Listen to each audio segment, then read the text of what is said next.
तो आखिरकार वो वक्त आ गया है जिसका सबको इंतजार था। चंद्रयान 3 सक्सेसफुली लैंड कर चुका है और भारत चौथा देश बन गया है जो कि एक यान को चांद की सतह के ऊपर सक्सेसफुली लैंड करा दिया है। अब यहाँ पर बहुत लोगों के मन में सवाल यह है कि इसका लाइफ कितना है, यानी यह जो पूरा मिशन है इसकी लाइफ कितने दिन तक है। तो एक्चुअली में चंद्रयान 3 की लाइफ सिर्फ 15 दिनों का है, क्योंकि वहाँ ऑलमोस्ट 14-15 दिनों का दिन होता है, यानी धूप रहता है और बाकी 14-15 दिन रात रहती है। तो जैसे सनराइज हुआ वैसे यह लैंड किया, यानी अब 14 दिनों तक प्रज्ञान रोवर अपना काम कर पाएगा। धूप जैसे कोई मिल गया में जादू को धूप मिल गया था, वैसे ही प्रज्ञान रोवर पे बहुत सारे सोलर पैनल्स लगे हैं। विक्रम लैंडर पे भी लगा है, तो इनको वही धूप से पावर मिलेगी और धूप बहुत ज़रूरी है इनके ऑपरेशन के लिए। जब 14 दिन खत्म होगा तब धूप चला जाएगा, तब इसका इलेक्ट्रॉनिक जो है वो काम करना बंद कर देगा, यानी जो मैक्सिमम डेटा है वो 14 दिनों तक आ चुकी होगी। उसके बाद वो सिंपली वहीं पर निष्क्रिय हो जाएगा, सारे इलेक्ट्रॉनिक्स पार्ट्स बंद हो जाएंगे। और इसरो के वैज्ञानिक कह रहे हैं कि हम होप करते हैं कि वो 14 दिनों के बाद भी कुछ दिनों तक चले, लेकिन यहाँ पर होप शब्द यूज़ किया गया है, यानी इसके लिए कोई सटीक टेक्नोलॉजी यूज़ नहीं किया गया है जिससे वो गारंटेड चलेगा बहुत दिन तक, क्योंकि मिशन 14 डेज को माइंड में रखते हुए ही बनाया गया था। बाकी जो लूना 25 था जो क्रैश किया, वो लैंड होता तो उसके अंदर एक ऐसा पावर जनरेटिंग टेक्नोलॉजी था प्लूटो जन्म के जरिए, जिसके चलते उसको 1 साल तक पावर मिलती रहती।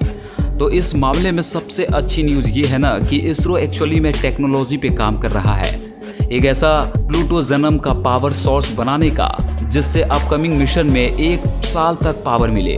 लेकिन चंद्रयान जो है वो 14 डेज तक बहुत सा रिसर्च करेगा। साउथ पोल में वाटर, हीलियम 3 और कई ऐसी सारी चीज़ें हैं जिसके बारे में आपको पता होना ही चाहिए कि आखिर यह मिशन हुआ किस लिए है। तो चलिए हम उस सुपर इंटरेस्टिंग डिटेल्स को समझते हैं। किसी भी प्लेनेट या फिर सैटेलाइट, जैसे कि मून एक सैटेलाइट है, तो उसका जो नॉर्थ पोल और साउथ पोल है ये दोनों काफ़ी इंपॉर्टेंट है हमारे लिए। या फिर आप किसी भी जगह पर चले जाओ, आप जुपिटर के किसी भी मून पर चले जाओ, वहाँ पर नॉर्थ और साउथ पोल में जो चीज़ एक्यूमुलेटेड है या फिर वहाँ जो भी चीज़ मौजूद है वो बहुत ही मिस्टीरियस होती है।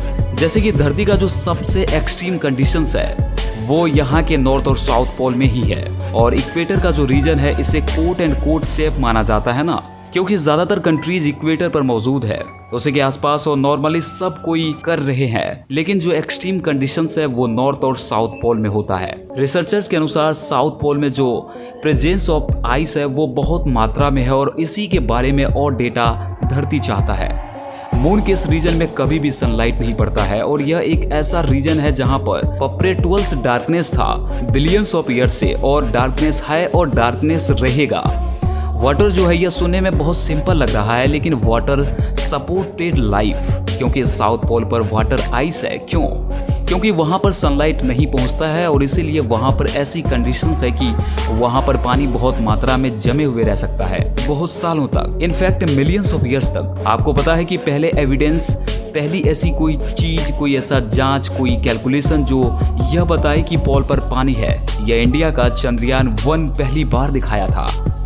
यह फोटो आप देख सकते हो, यह जो ब्लू ब्लू आपको दिख रहा है यह है पानी का डिक्टेशन, और इसी प्रेजेंस ऑफ वाटर को चंद्रयान 1 आज से करीब 15 साल पहले ही पता कर लिया था। और यही वो कारण है जिसके चलते यह माना गया है कि वहाँ पर वाटर आइस ट्रैप्ड है। जो मैंने आपको बताया था ना कि किसी भी मिशन में ऑर्बिटर होता है जो कि ऊपर घूमते रहता है, लैंडर होता रहता है और रोवर होते रहता है। तो यह जो ऑर्बिटर्स होते हैं यह किस लिए है वहाँ? यह इसीलिए है ताकि वो हमें वहाँ के सारे रीजन्स का डाटा भेज पाए, चाहे वो इंडिया का ऑर्बिटर हो या फिर बहुत सारे देश जिसका ऑर्बिटर चांद पर लाइव घूम रहा है। तो उन्हीं ऑर्बिटर ने यह डाटा भेजा है कि उस जगह पर वाटर आइस ट्रैप्ड हो सकता है। साउथ पोल का यह जो रीजन है, यहाँ का जो मून क्रेटर है वो अनटच्ड है, बिल्कुल भी सनलाइट से टच्ड नहीं है, क्योंकि वहाँ सनलाइट नहीं पड़ती है, इसलिए वो जैसे था वैसे ही एकदम शुरू से। तो यह जो सोलर सिस्टम का सारा रिकॉर्ड है, यह सोलर सिस्टम का ओरिजिन है, इसका जो एविडेंस है वो अनटच्ड तरीके से वहाँ पर मौजूद है। मतलब समझ रहे हो ना कि वहाँ का जो रीजन है वो बहुत छोटे रीजन में है, वो बहुत ही ज़्यादा अनअफेक्टेड है, सनलाइट से भी अनअफेक्टेड है। जो एस्ट्रॉइड्स आंखें मून से टकराते रहते हैं, जिसके चलते वहाँ क्रेटर्स बनता है, वो भी ज़्यादातर इक्वेटर को आकर हिट करता है और जो पोल वाले एरिया है वो ज़्यादातर और डिस्टर्ब रहते हैं। तो यहाँ से हमें जो भी डाटा मिले तो उससे हमें सोलर सिस्टम की उत्पत्ति के बारे में बहुत जानकारियाँ मिलेगी। ऐसी और भी कई कैलकुलेशंस की गई है जिससे यह पता चलता कि वहाँ पर hydrogen, ammonia, methane, sodium, mercury, silver, in fact इतनी सारी चीज़ मौजूद है। इसीलिए उस जगह को the place for untapped resources माना जाता है, यानी ऐसी जगह जो कि खजाना है लेकिन उसको कोई टैप नहीं कर पाया है। चांद का जो साउथ पोल है वहाँ पर टेम्परेचर -150 टू -200 डिग्री सेल्सियस तक पहुँच जाता है। मतलब जितने भी इलेक्ट्रॉनिक्स इक्विपमेंट्स होंगे जैसे कि सोलर पैनल या फिर उसका बॉडी या फिर उसके चक्के या फिर आप सोचो कि किस तरह बॉडी को बिल्ड की गई है ऐसे मटेरियल से जिससे वो एक्सट्रीम कोल्ड टेम्परेचर में भी वर्क करते रहे। जितने भी इलेक्ट्रॉनिक चीज़ है जैसे आपका फ़ोन हो, टीवी हो या फिर कोई भी चीज़, उसके अंदर सर्किट बोर्ड्स होते हैं और माइक्रोस्कोपिक लेवल्स पर वो जो सर्किट बोर्ड होता है वो काम कर रहा होता है। पूरे सर्किट बोर्ड के किसी 1 मिलीमीटर के पार्ट में अगर कोई शॉर्ट सर्किट या फिर कोई एरर हो जाता है तो पूरा सर्किट काम करना बंद कर देता है। इलेक्ट्रॉनिक सामान इतना कॉम्प्लेक्स होता है, लेकिन वहीं अगर ऐसे हार्श कंडीशंस में चलाने के लिए बिल्ड किया जाए तो सोचो किस तरह के डिटेलिंग का इस्तेमाल किया जाता होगा कि वो मून के साउथ पोल के -200 डिग्री सेल्सियस वाले रीजन पर काम करे। एक सवाल जो आप लोगों के मन में बहुत आ सकता है कि अगर साउथ पोल में लाइट ही नहीं है, सनलाइट आती ही नहीं है और इधर मैं कह रहा हूँ कि रोवर को पावर पाने के लिए सनलाइट की ज़रूरत है, तो फिर यह कैसे होगा? तो इसका आंसर यह है कि साउथ पोल के उस इलाके में जहाँ पर लाइट नहीं पहुँचती है वहाँ पर एग्जैक्टली नहीं जाएगा, उससे थोड़ा दूर तक ही रोवर जाएगा जहाँ तक लाइट थोड़ा पहुँचे। इसका आंसर यही है, एग्जैक्टली डार्क वाला जो फेज में चला नहीं जा रहा, क्लोज टू साउथ पोल, एकदम नियर टू साउथ पोल जहाँ पर लाइट पहुँचेगी वहाँ पर जा रहा है रोवर। हमारे यूनिवर्स में से कई सारी एलिमेंट्स है जो कि हो सकता है धरती के लिए रेयर हो, या हम इसे कोट और कोट रेयर अर्थ मिनरल्स कहते हैं, लेकिन ऐसी कई जगह हैं जहाँ हमारे यूनिवर्स में जहाँ वो चीज़ एम्बेंडेंस में अवेलेबल है। आपने उस प्लेनेट के बारे में सुना होगा जो कि डायमंड का बना हुआ है, डायमंड प्लेनेट कहते हैं इसे। यह पूरा प्लेनेट खरबों डॉलर का होगा। पूरे विश्व में जितना पैसा है उससे 1000 गुना ज़्यादा उसको मिल जाएगा जो उस प्लेनेट को लेकर धरती पर आएगा, क्योंकि डायमंड धरती के लिए तो रेयर है लेकिन वहाँ के लिए रेयर नहीं है। तो चांद भी कुछ ऐसा ही है। चांद में भी कई मिनरल्स है जो कि धरती के लिए रेयर है लेकिन चांद के लिए रेयर नहीं है। वहाँ पर एमेंडेंस में अवेलेबल है जैसे कि स्कैंडियम, एट्रियम। यह कई रेयर मिनरल्स में से 2 का नाम लिया मैंने, और यह दोनों व्हीकल इंजन्स में यूज होता है। इस दुनिया में इतनी सारी गाड़ियां हैं उसमें यूज होता है, इलेक्ट्रॉनिक्स डिवाइसेस में उपयोग होता है, और जो रडार सिस्टम होता है जो मिलिट्री के पास होता है उसमें भी इन रेयर मिनरल्स का उपयोग किया जाता है। सुपर कंडक्टर में भी इसका यूज किया जाता है। हीलियम 3 जो कि एक रेयर एलिमेंट है, यह एक ऐसा गैस है जो कि क्लीन एंड पावरफुल फ्यूल के तौर पर उपयोग किया जा सकता है। कहाँ पर? तो न्यूक्लियर फ्यूजन रिएक्टर्स में यह धरती पर कम है लेकिन चांद में बहुत मात्रा में है। और फाइनली वाटर बहुत बड़ी चीज़ है, और क्या होगी और लूनर आइस अगर मिल जाए तो इससे बड़ी बात और कुछ नहीं होगी। हीलियम 3 इसको आप हल्के में मत लो प्लीज़। हीलियम 3 जो है यह एक ऐसा एलिमेंट है जिसको कि मैजिकल माना जाता है। आपको पता है यह एक extremely rare form of helium है जो कि सन के कोर में पाया जाता है, और कोर से फिर यह धरती, चांद और बाकी प्लेनेट की तरफ छोड़ा जाता है। यानी सन से तो कई चीज़ें रेडिएट होते रहती है।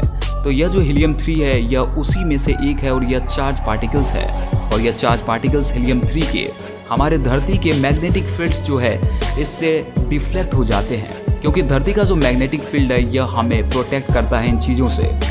तो यह जो हीलियम 3 है यह धरती पर कभी हिट ही नहीं होता है, लेकिन चांद जहाँ पर मैग्नेटिक फील्ड नहीं है, और मैग्नेटिक फील्ड इसीलिए नहीं है क्योंकि उसका कोर जो है बहुत स्मॉल है, और क्योंकि वहाँ मैग्नेटिक फील्ड नहीं है इसलिए वहाँ पर हीलियम 3 बहुत ही एमेंडेंट मात्रा में कलेक्ट हो गई है। और हीलियम 3 इसीलिए इतना इम्पोर्टेंट है क्योंकि न्यूक्लियर फ्यूजन रिएक्टर में जब इसको यूज़ किया जाएगा तब इससे क्लीन एनर्जी निकलेगा, क्योंकि यह बाकी चीज़ों की तरह जो कि उपयोग होता है न्यूक्लियर प्लांट्स में एक फ्री इलेक्ट्रॉन नहीं प्रोड्यूस करता।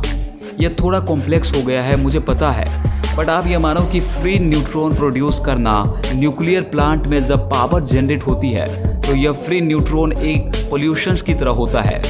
लेकिन हीलियम 3 एक ऐसा एलिमेंट है, इसके बारे में पूरा साइंस जानता है, जिससे कि पूरा क्लीन न्यूक्लियर एनर्जी बन सकता है विदाउट एनी पोल्यूशन, जो कि बहुत बड़ी बात है। और इसीलिए वैज्ञानिकों के लिए चांद पर मौजूद यह हीलियम 3 इतना इम्पोर्टेंट है कि हीलियम 3 के साथ साथ iron, magnesium, calcium, aluminium, manganese, titanium, यह सब चीज़ भी चांद पर मौजूद है। मतलब चांद एक ट्रेजर बॉक्स की तरह है, लिटरली नहीं लेकिन इनडायरेक्टली। और नासा का जो अपोलो मिशन हुआ था तो चांद पर सिल्वर भी बहुत मात्रा में मिला था और गोल्ड भी थोड़े मात्रा में मिले थे। किस जगह पर मिला था पता है? जो अर्थ फेसिंग साइड होता है ना, जो मैंने बोला था साउथ पोल और नॉर्थ पोल थोड़ा इनएक्सेसिबल हो जाता है, लेकिन जो फेस हमें दिखता है डायरेक्ट यहाँ से, वो इक्वेटर के पास वाला एरिया, वहाँ पर सिल्वर और गोल्ड भी मौजूद है। जो सॉफ्ट लैंडिंग है वो कितना हार्ड था यह चांद ने हमें सिखा दिया। जैसे कितने सारे चैलेंजेस फेस करने पड़ते हैं इस लैंडिंग में। इससे यह पता चलता है कि अपोलो मिशन में कोस्ट ज़्यादा रिस्क होता होगा। सोचो यह क्रैश की घटना तब हो, क्योंकि जो रसिया का लूना 25 क्रैश हुआ उसमें अगर इंसान होता तब क्या होता। तो अगर विदाउट ह्यूमन, विदाउट इंसान वाला जो स्पेस क्राफ्ट है उसको लैंड करना इतना हार्ड है और कुछ कुछ कंट्रीज कर पाए हैं, तो अगर इंसान के जाने की बात है तो कितना ज़्यादा रिस्की होगा सोचो। अगर आपके मन में क्वेश्चंस है कि आपको अगर मौका मिले कि आप चांद पर उतर पाए, जैसे कि नील आर्मस्ट्रॉन्ग उतरे थे, मतलब इसमें रिस्क है बहुत, पर अगर फिर भी मौका मिले तब इस ब्यूटीफुल प्लेनेट को छोड़कर उस थ्रिल में क्या आप जाना चाहोगे? सबका अलग अलग ओपिनियन हो सकता है, लेकिन नीचे अपना कमेंट ज़रूर बताइएगा। और अगर चैनल पे पहली बार आए हैं तो चैनल को सब्सक्राइब करके बेल आइकन को दबाना बिल्कुल ना भूलें।